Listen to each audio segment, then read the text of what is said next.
Bonjour à toutes et à tous, très heureux de vous retrouver ce matin pour un nouveau numéro d'émission Free Matin, votre matinale d'information, d'analyse et de divertissement sur ESAE TV. J'espère que vous avez passé un excellent week-end en compagnie de nos programmes télé sur ESAE TV.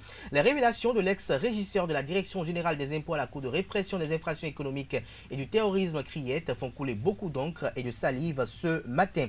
Aussi ce matin, les confrères rendent compte des propos tenus par le ministre de la Communication et de la Poste et porte-parole du gouvernement Alain Orunla à l'occasion d'une émission spéciale sur la télévision nationale baptisée l'actualité nationale au pays fin. Ils rendent compte également des échanges entre la Commission électorale nationale autonome Sénat et les organisations de la société civile OSC au sujet du parrainage pour la présidentielle de 2021.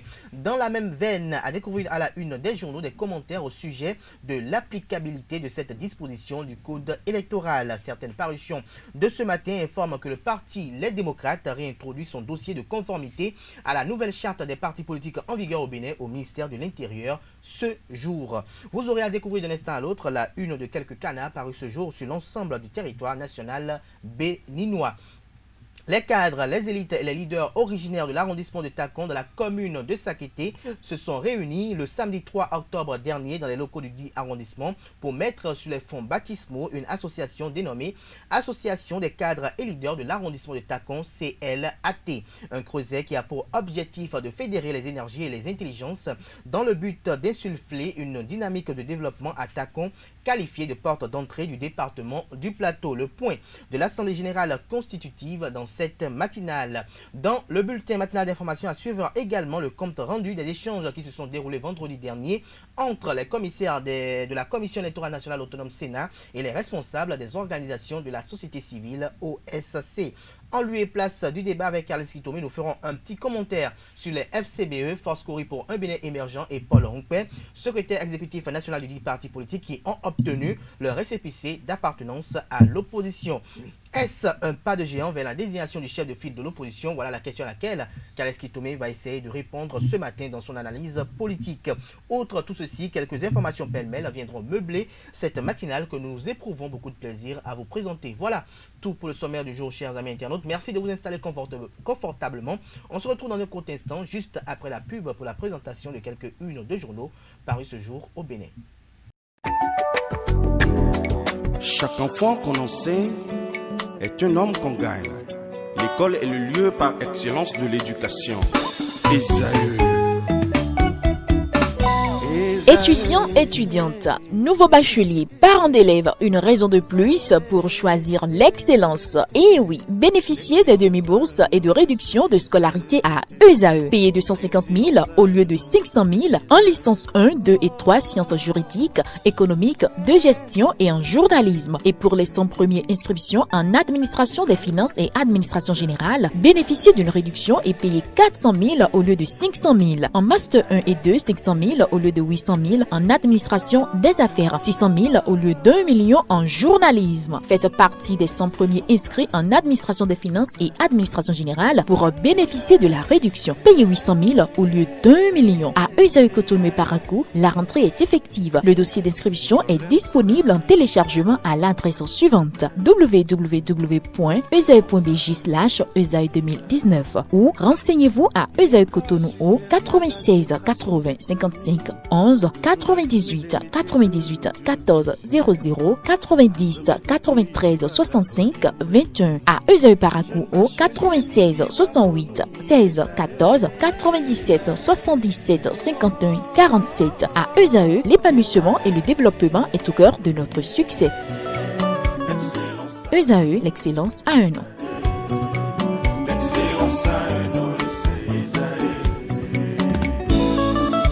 La rumba, c'est la musique des sages.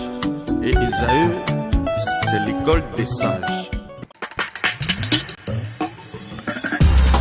Bonjour à nouveau fidèles amis internautes de ESAE TV, bienvenue sur la une des journaux. Nous démarrons comme il est de coutume tous les matins par la manchette de l'informateur qui affiche ce matin manchette les photos du révérend pasteur Alagbada et du président directeur général de l'ESAE. Le canard titre Développement local au Bénin. Takon fait le rappel de ses cadres et leaders.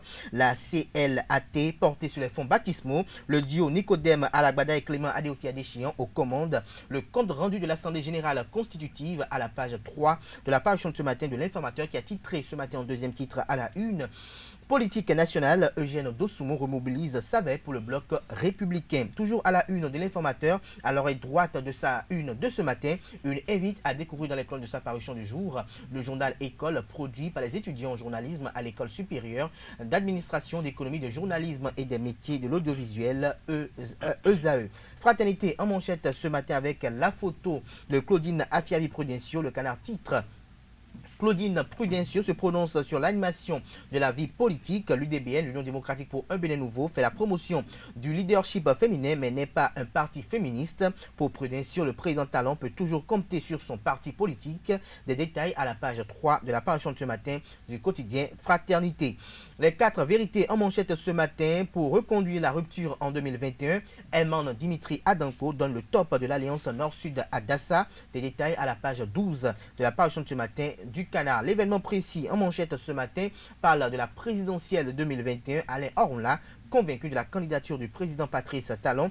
Le président ne devrait pas se soustraire aux appels, dit-il. Il parle aussi du parrainage et assure qu'il sera ouvert à tous les candidats. Nous restons toujours à la une de l'événement précis de ce matin. Tournée historique de solidarité du Parlement à Malanville et Karimama. Vlavonou s'engage à porter la voix des sans-voix auprès de Talon. Le président de l'Assemblée nationale découvre l'ampleur des difficultés des populations. Des détails à la page 4 de la parution de ce matin du Canard. Nord-Sud quotidien en manchette ce matin.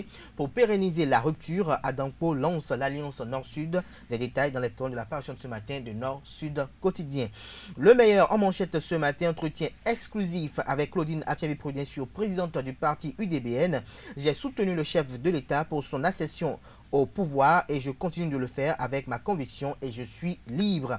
A-t-elle laissé entendre? L'intégralité de son intervention vous est dévoilée dans les colonnes de la parution de ce matin du Canard. Nous passons à présent au quotidien Le Potentiel qui titre en manchette ce matin: campagne de dénigrement de l'entreprise du Burkinabé Boukounou. Faux et Boumaf est clean, s'exclame le confrère. Des détails à la page 3 de sa parution de ce matin. Toujours à la une de Le Potentiel de ce matin, Assemblée générale constitutive de l'ASCNCB, Ernest Tindo élu président. Des détails à la page 4 de la parution de ce matin du Canard qui titre en troisième des titres à la une ce matin: affaire Carlos Adouanou. Direction générale des impôts, maison des cadres, bouffeur de milliards, 700 millions pour Akakpo Dioutri, Eric, 3 milliards pour Lambert Ablé, 9 cadres du ministère de l'économie et des finances. Écoutez la Cour de répression des infractions économiques et du terrorisme. Le dossier vous est proposé aux pages 9 et 10 de la parution de ce matin de Le Potentiel. Jack Pata titre ce matin en manchette: lutte contre les produits prohibés au Bénin. 2,1 tonnes de cocaïne découverte au port autonome de Cotonou. Félicitations au duo Constant Badé et Modeste Zongbodo. Des détails à la page 3 de la parution de ce matin du Canard. Nous passons à présent à Le Béninois libéré qui titre en manchette ce matin: route Kokotomé, Révi, Wedo, Calavi, Pota et Boumaf Essa clarifie. Des détails à la page 9 de la parution de ce matin du Canard. Toujours à la une de Le Béninois libéré de ce matin: lancement du concept Alliance Nord-Sud de Dimitri Adampo, Adambi, Chanou et Omeki pour Talon et pour la paix. L'opinion aujourd'hui titre ce matin en deuxième titre à la une: évolution des travaux de construction de la route Kokokodi, Révi, Wedo, Calavi, Pota, les facteurs de ralentissement des travaux par endroit, les clarifications de Ebomafa SA vous sont communiquées à la page 3 de la parution de ce matin du Canard. Nous passons à présent à Matin Livre qui titre en manchette ce matin: avec les fonds récoltés de la vente de son livre, Riki Amadougou, déjà pragmatique dans les orphelinats. Des détails à la page 9 de la parution de ce matin du Matin Livre qui informe à la une ce matin qu'au commissariat du 2e arrondissement de Parakou, 2 cybercriminels sont aux arrêts. Des détails à la page 4 de sa parution de ce matin. Parrainage au Bénin en manchette de Le Télégramme de ce matin: la Commission électorale nationale autonome Sénat renvoie la société civile vers la Cour constitutionnelle et le Parlement. Ce n'est pas notre rôle de protester contre le parrainage électoral, dit Emmanuel Tiando. L'autre vision à la une ce matin: lancement de l'Alliance Nord-Sud. Isdine Bouraïman invite les jeunes à faire bloc autour des idéaux. du président Patrice Talon. Son message est rendu public à cet effet et publié dans les colonnes de la parution de ce matin du Canard. Nous passons à présent au quotidien L'Indépendant qui titre à la une ce matin, précisément en manchette, réforme et assainissement de l'enseignement supérieur privé au Bénin. Les 35 universités privées agréées et leurs filières vous sont révélées dans les colonnes de la parution de ce matin du Canard. Nous passons à présent au quotidien national d'information pour mettre un terme à la une des journaux de ce matin. Alain Orunla à propos de la candidature du chef de l'État. Le président va se prononcer sous peu, a-t-il laissé entendre. L'intégralité de son intervention vous est révélée à la page 3 de la parution de ce matin du quotidien national d'information qui titre également à la une ce matin, parrainage des candidats et financement public des partis politiques. La Commission électorale nationale autonome partage sa lecture avec la société civile. Le compte rendu à la page 4 de la parution de ce matin du quotidien de service public. Ce sera tout pour la présentation de quelques-unes de journaux. Les quotidiens sont disponibles dans les kiosques au prix de 300 francs CFA. Ils sont également accessibles en ligne. Nous passons à présent au bulletin matinal d'information sur Free Matin. Alain Orunla, ministre de la Communication et de la Poste, a indiqué samedi 3 octobre 2020 qu'il n'appartient pas au gouvernement de mettre la pression en vue d'influencer l'orientation du parrainage des élus dans le cadre de l'élection présidentielle de 2021. C'était dans l'entretien L'actualité nationale au pays fin diffusé sur la télévision nationale. Selon le porte-parole du gouvernement, les élus sont à l'abri de pression grâce au système d'anonymat instauré dans le cadre du parrainage. Les élus ne seront pas obligés de parrainer uniquement les candidats de leur camp politique, a rassuré le porte-parole du gouvernement. Les commissaires de la Commission électorale nationale autonome Sénat se sont entretenus avec les responsables des organisations de la société civile OSC sur la mise en œuvre du principe de parrainage des candidats à l'élection présidentielle de 2021. Ce fut à travers une séance d'échange qui a eu lieu vendredi dernier au siège de l'institution à Cotonou. Sous l'égide du président Emmanuel Tiando, les commissaires ont exposé à leurs interlocuteurs la procédure établie dans le but du respect de cette disposition du code électoral. Je vous invite à suivre le commissaire Boukari Abou Soulé Adam au micro de Larios Adjagbeno. Nul ne peut être candidat aux fonctions de président de la République ou de vice-président de la République s'il n'est dûment parrainé par un nombre de députés et ou de maires correspondant à au moins 10% de l'ensemble des députés et des maires. Quelles conséquences la Sénat en tire? Premièrement, est parrainé par un député et ou un maire le duo de l'élection, le duo de candidats à l'élection présidentielle. Deuxième conséquence, le nombre total de parrains est fixé à 160. Parce qu'en effet, vous savez, notre Assemblée nationale compte 83 députés et nous avons 77 maires et communes, donc ça fait 77 maires. La troisième conséquence, selon la loi, c'est que le seuil minimum de parrainage pour valider une candidature est fixé à 10%, qui correspond à 16 députés et ou maires, selon bien sûr le nombre de députés à l'Assemblée et le nombre de maires qu'il y a dans le pays. Les observations faites par la Sénat. Première observation, c'est que le choix du duo à parrainer relève exclusivement de chaque maire ou de chaque député. Et nul n'a besoin de se référer à son parti politique ou à une délibération du conseil municipal ou communal pour donner son parrainage à un candidat. Donc on ne nous amènera pas de délibération du conseil pour dire que c'est le conseil qui a délibéré, qu'on soutient. Non, ça ne sera pas valable. Nous poursuivons toujours avec les mêmes références, les mêmes lois, notamment l'article 44, 6e tiret. Nul ne peut être candidat aux fonctions de président de la République ou de vice-président de la République s'il n'est président de la République du Bénin lors du dépôt de sa candidature. La conséquence également, c'est que les candidats aux fonctions de président de la République et de vice-président de la République sont tenus d'être physiquement présents sur le territoire national. Ils pourront ainsi recueillir auprès des députés et des maires et ou des maires les formulaires de leur parrainage qui doivent accompagner également leur dossier de candidature. Les parrainages sont recueillis par des formulaires nominatifs, ainsi sur le mot nominatif, mis à disposition des élus concernés par la Sénat pour les candidats à l'élection du président de la République. Donc la Sénat met donc à disposition des élus concernés le formulaire nominatif. Quelles sont les conséquences que la Sénat en tire? C'est que les formulaires de parrainage seront donc nominatifs et seront au nombre de 160 au total. Ces formulaires sont individuels et ne peuvent céder à autrui. Ils sont prénumérotés et enregistrés à la Sénat. Donc un élu concerné ne peut parrainer qu'un seul et unique duo de candidats. Pour éviter toute fraude ou tripatouillage, la Sénat a pris des dispositions pour sécuriser le formulaire. Je vous invite à suivre à nouveau le commissaire Abou Soulé Adam au micro de nos reporters. Pour sécuriser davantage la procédure, il sera ouvert au niveau de la Sénat un registre côté paraffé pour recueillir les données précises, signature, empreinte de pouce gauche de chaque député et chaque maire, pour authentifier davantage le formulaire remis à chacune des personnes concernées. Maintenant, quelle est la procédure que nous mettons en place pour rendre ça pour opérationnaliser le processus?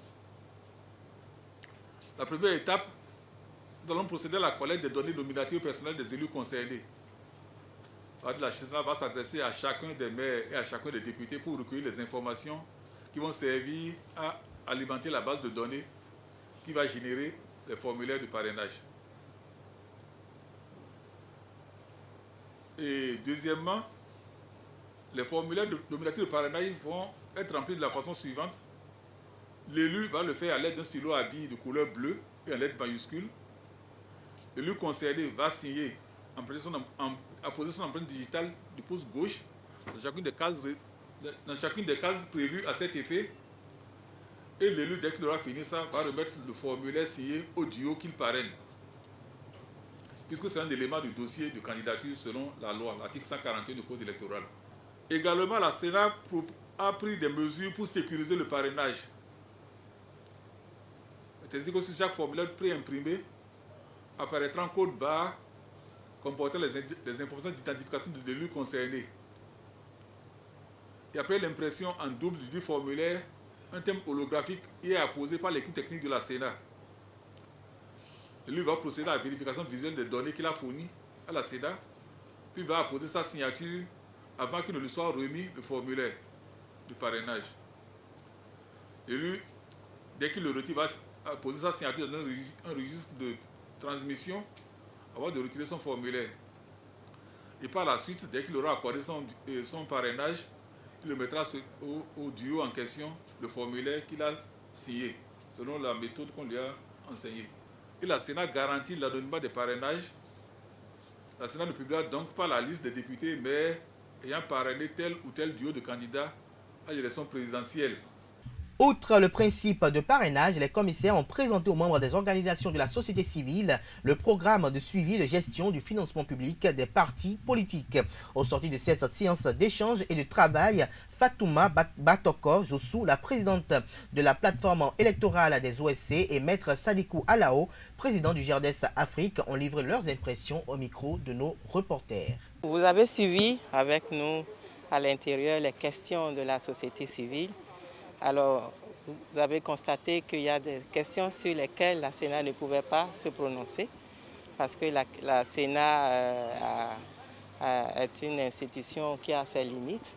Et pour ce qui nous a été présenté, que nous avons vu, elle a fait beaucoup d'efforts pour, disons, toucher le point, un des points qui est quand même un point essentiel, c'est la sécurisation du parrainage. Et nous, à la société civile, nous espérons que les différentes contributions que la société civile va apporter seront prises en compte. Sinon, nous allons continuer notre devoir, c'est de faire en sorte d'apaiser la population sur ce que la Sénat a déjà fait, que j'estime que c'est un pas. Si nous nous mettons ensemble et que nous expliquons comment cela va se passer et que nous nous mettons ensemble surtout pour faire la veille citoyenne, je crois qu'il y a beaucoup de questions liées à des appréhensions par rapport à la confiance que nous avons sur ce parrainage-là. Enfin, le manque de confiance que nos concitoyens ont sur ce processus de parrainage. La Sénat fait de son mieux, mais les textes et les réalités sont telles que ce parrainage-là n'aidera pas le Bénin. C'est un parrainage qui est chrysogène. Mais mieux, ces parrains éventuels, vous allez les obtenir comment? en leur promettant ou en leur donnant quoi? Et ça incite à la corruption sans limite et sans contrôle, parce que le fait de dire que c'est anonyme, on ne peut même pas savoir qui c'est et combien il a obtenu. Et les juridictions supérieures ont beau jeu de dire par la suite que c'est obtenu selon la corruption qui n'est pas admissible dans le pays. Par conséquent, c'est nul. C'est faciliter la tâche à l'organisme de contrôle qu'est la Cour constitutionnelle d'annuler les parrainages dont on ne veut pas. Pour ce qui concerne le financement des partis politiques, la Sénat fait toujours de son mieux, mais la loi étant ce qu'elle est. Le financement des partis politiques, la Sénat doit contrôler l'existence et la réalité de l'existence des partis politiques dans chaque circonscription. Et on leur interdit en même temps d'avoir du financement privé. Comment pense-t-on que tous ces partis qui n'ont aucun financement privé peuvent s'installer dans toutes les localités et faire le travail prévu par la loi sans aucun financement public? Et pour combien de temps? La Sénat elle-même n'étant pas représentée dans toutes les localités en dépit de ces financements publics. Les cadres, les élites et les leaders originaires de l'arrondissement de Takon se sont réunis le samedi 3 octobre dernier dans les locaux de l'arrondissement pour mettre sur les fonds baptismaux une association dénommée Association des cadres et leaders de l'arrondissement de Takon, CLAT. Un creuset qui a pour objectif de fédérer les énergies et les intelligences dans le but d'insuffler une dynamique de développement à l'arrondissement qualifié de porte d'entrée du plateau. Au cours de cette assemblée constitutive, un des initiateurs qui portera le titre de premier vice-président au terme des travaux, Clément Adéotia Deschian, a précisé l'esprit qui sous-tend cette communion d'esprit. Je vous invite à suivre un extrait de ses propos au micro de Carles Kitome. Je peux certifier et confirmer que l'idée de départ pour joindre cadres et leaders ensemble, c'est de comprendre aisément qu'on ne peut rien faire sans les politiques. C'est ce qu'on appelle un leader. Un leader, c'est quelqu'un qui a une parcelle de pouvoir, qui exerce. Mais peut-on exercer d'une manière ou d'une autre sans être politique? Alors peut-on développer une communauté sans avoir une parcelle de pouvoir? Il y a deux sortes de personnalités ou deux sortes de gens qui peuvent se mettre ensemble pour développer une communauté. D'un côté, nous avons ce qu'on appelle les cadres qui ont la chance d'avoir la science infuse, d'être positionnés à tel ou tel autre endroit de la société où ils réfléchissent pour le bien-être de la société, où ils ont pu acquérir un certain nombre d'expériences dont nous avons besoin pour construire ensemble notre communauté. Mais de l'autre, il y a les leaders, peut-être qui n'ont pas eu la chance également de développer cette faculté, mais que la nature a bonifié autrement. Ils ont eu la chance d'avoir le pouvoir politique, ils ont eu la chance d'avoir le pouvoir financier. C'est des leaders qui s'imposent dans leur communauté. Et lorsque vous mettez cette sorte de personnalité ensemble, nous pouvons construire une communauté. On ne peut pas fédérer tous les ressortissants de Takon ou qui se trouvent sans s'appuyer en demandant sur des personnes essentielles. Dans une communauté, il y a ceux qui ne peuvent rien parce qu'ils n'ont rien pour le faire. Et de l'autre, il y a ceux qui ont les moyens de le faire pour aider les autres. Et ce que nous recherchons, ce n'est pas pour ressasser ce qui a été dit ou ce qui était possible avant. C'est d'aller mettre la main sur ceux qui ont les moyens d'aider les autres et qui ne le font pas. Quand on fait le pédigré de la commune de Sakété, toute proportion gardée, ceux qui détiennent un peu le cordon de la bourse sont attaquants. On ne va pas les citer, on ne va pas faire les inventaires, mais soyons sincères, soyons humbles, soyons honnêtes. On se connaît, nous les connaissons. Le président de l'association de développement de Takon ne va pas me démentir. Nous savons ce que nous représentons quand nous parlons de Takon. Mais le problème, est-ce que cette richesse est équitablement répartie? Est-ce qu'il n'y en a pas quelque part certains qui mangent, qui sont rebus, qui en laissent même aux chiens ou dans les poubelles, pendant que certains cherchent 25 francs pour vivre? L'ex-régisseur de la Direction générale des impôts, Carlos Adonwanou, après un moment de silence, a fini par se livrer à la commission d'enquête dans l'affaire de disparition de 4 milliards à la DGID. Dans ses révélations, il aurait confié à la commission que le montant détourné dans cette direction du ministère de l'économie et des finances serait estimé à 13 milliards de francs CFA. Et cette somme, selon les révélations de l'ex-régisseur, aurait été détournée en complicité des responsables de la DGID, du ministère de l'économie et des finances et des institutions de la République.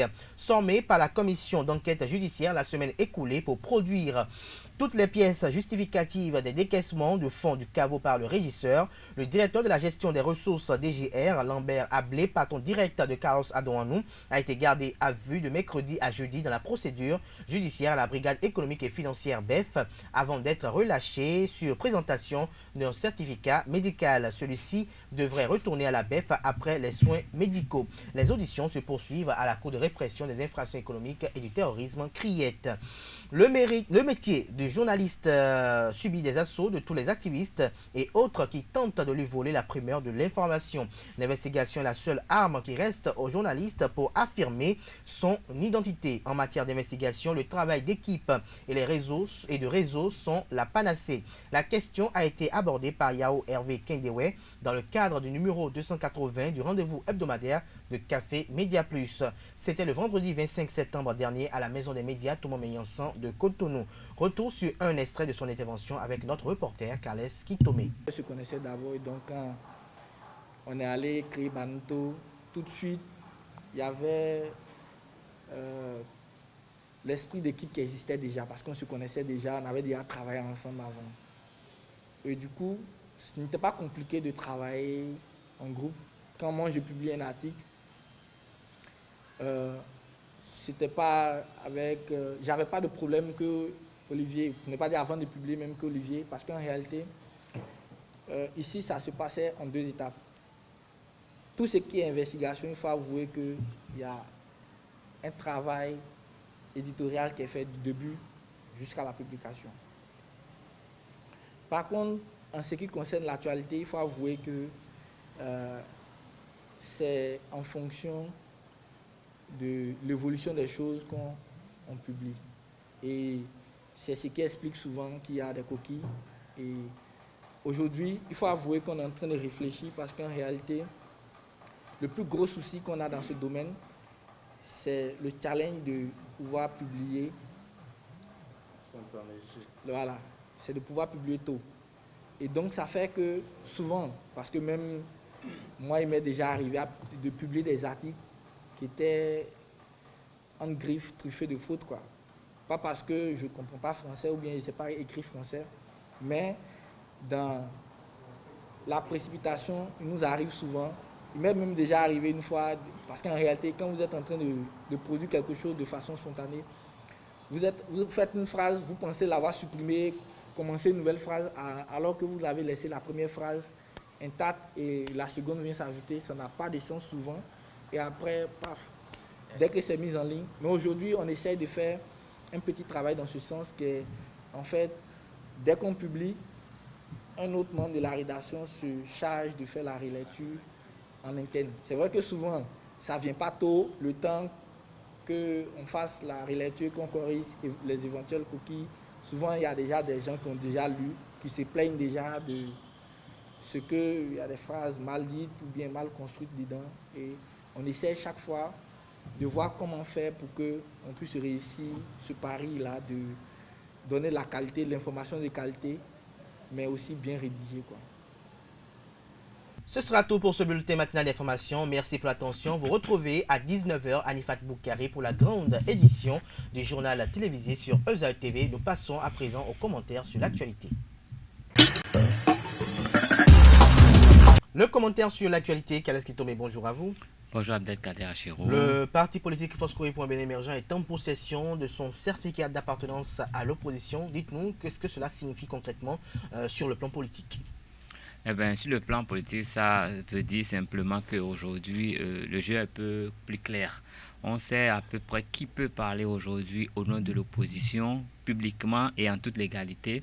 Et on sait qui peut aujourd'hui défendre le régime qui est en place. Et ça fait un peu la part des choses, mais en même temps, ça pose un problème, un véritable problème, dans la mesure où c'est comme si c'était, en fait, il est dédié à cette seule formation politique dirigée par le secrétaire exécutif national Paul Rompouet de pouvoir critiquer l'action du gouvernement, parce que ce n'est plus tellement le rôle du Parlement. Le Parlement peut le faire, mais pas comme l'opposition pourrait le faire. Et cela en même temps tenu toutes les autres formations politiques ou tous les autres leaders qui avaient pour habitude de prendre la parole pour commenter ou pour critiquer ce qui se faisait. Donc aujourd'hui, nous sommes arrivés dans un cadre plus ou moins légal qui clarifie les choses, mais qui en même temps pourrait créer un petit embrigadement. Parce qu'aujourd'hui, je ne sais pas ce qu'il en serait de toutes ces personnes qui ne peuvent pas parler au nom de la FCBE et qui vont continuer à prendre le contre-pied de ce qui se fait aujourd'hui. Je crois que la loi pourrait leur demander des comptes parce qu'ils ne sont plus publiquement.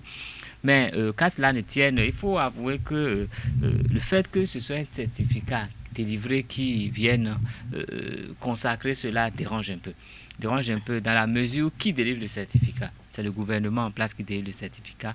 Donc le gouvernement peut ne pas délivrer le certificat à quelqu'un d'autre parce qu'il le trouve peut-être trop passable. Compte tenu, en fait, il y a forcément les sentiments humains qui entrent en jeu. Tant qu'on a le pouvoir de faire, on exerce le pouvoir et en exerçant le pouvoir, on n'est pas toujours à l'abri de quelques déviances. Mais cela on présageait déjà de cela depuis longtemps, dans la mesure où je me rappelle bien qu'il y a de cela 2 mois, quand la Sénat avait fait la première rencontre avec tous les partis politiques qui avaient pris part au communal pour faire un peu le bilan, au détour d'une interview, Paul Rompouet disait déjà que c'était la véritable seule formation de l'opposition qui existait au Bénin à cette date-là. Les choses n'ont pas tellement évolué dans la mesure où nous savons que nous connaissons le nombre de partis politiques qui sont autorisés aujourd'hui, parce que le président de la Sénat, la dernière fois qu'il avait rencontré les partis politiques, il avait bien dit les partis politiques en règle vis-à-vis de la loi. Et donc aujourd'hui, les autres qui ne sont pas en règle vis-à-vis de la loi n'ont plus droit au chapitre. Et quand on parle de ceux qui sont en règle vis-à-vis de la loi, je crois qu'il n'y a que les FCBE, les autres se disent de l'opposition constructive, ce qui dit qu'ils sont un pied dedans, un pied dehors. Et même quand ils prennent la parole, on ne sait pas vraiment s'ils soutiennent ou s'ils ne soutiennent pas. C'est vrai qu'on ne veut pas dire qu'il faut forcément critiquer en l'air, mais il faut apprécier ce qui se fait et relever et là où il y a des faiblesses. Donc c'est un peu ça le rôle de l'opposition et faire d'autres propositions. Aujourd'hui, bon, je crois que le secrétaire national, le secrétaire exécutif national de la CBE, il a le vent en poupe, il est porté. C'est comme une carte d'identité qu'on lui donne aujourd'hui pour dire que c'est lui seul qui peut faire face à l'exécutif. Et bon, je ne sais pas comment ça va se faire, parce que en même temps, nous voyons les démocrates qui pointent du doigt, mais même s'ils auraient leurs récépissés aujourd'hui, ils vont parler à quel titre? Ils vont parler avec quelle légitimité? Je crois que ça vient en même temps clarifier et ça fait taire beaucoup de gens qui peuvent prétendre à beaucoup de choses, à mon avis. Est-ce un ticket d'office pour Paul Rompouet pour devenir chef de file de l'opposition? Ben, c'est plus qu'un ticket aujourd'hui, ce n'est que la consécration, parce que lui le clamait déjà haut et fort depuis très longtemps, et aujourd'hui il a un papier, il peut brandir un papier pour le dire, et en tant que secrétaire exécutif national, je ne sais pas qui pourrait lui discuter cela, à moins qu'il y ait des changements au niveau de son parti politique, et encore tel que ça se passe aujourd'hui, s'il y avait changement, il faudrait que ce parti puisse encore introduire les documents au niveau du ministère de l'Intérieur, fasse la démarche pour que ce changement soit entériné par le ministère de l'Intérieur avant que l'éventuel secrétaire exécutif national qui prendrait sa place ne puisse prendre la parole pour parler en son nom. Et je ne sais pas le temps que ça peut prendre, ce qui veut dire que je doute que d'ici mars 2021, quelqu'un d'autre puisse vraiment prendre la tête et parler au nom de l'opposition béninoise, si ce n'est Paul Rompouet. Si ce n'est Paul Rompouet. Merci à vous, Kales Kitombé, pour vos éclaircissements, chers amis internautes. Merci pour l'attention, merci pour la fidélité à Free Matin, ainsi prend fin Free Matin ce matin.